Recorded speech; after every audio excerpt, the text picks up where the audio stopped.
Si el amor consiste en tener que adivinar qué fue lo que hice mal, no quiero amar. Si se trata en pensar que no soy suficiente cada vez que me miro al espejo y después te miro a ti, prefiero no hablar sobre amor. Si se basa en depender y necesitar como un pez necesita el agua, me gustaría no sentir. No quiero amar si por ello debo cambiar. No lo necesito.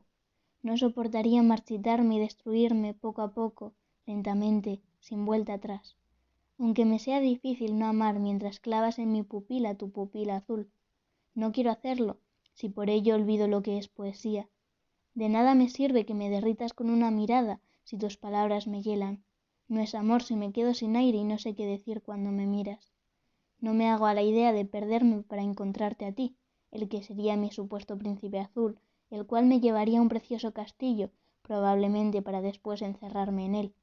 Si yo no estoy entera, ninguna media naranja podrá completarme. Nadie podrá entender lo que necesito, si ni yo lo tengo claro.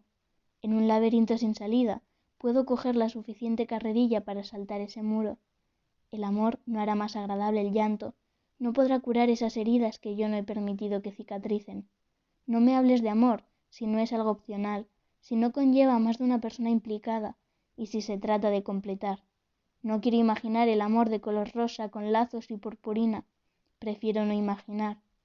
No me apetece recordar algo llorando y lamentando el no haberme dado cuenta antes, el no poder distinguir la preocupación del control. Después de todo, no quiero amar si no puedo concentrarme, si no puedo pensar en otra cosa, en lo que de verdad importa, en lo que yo construyo cada día.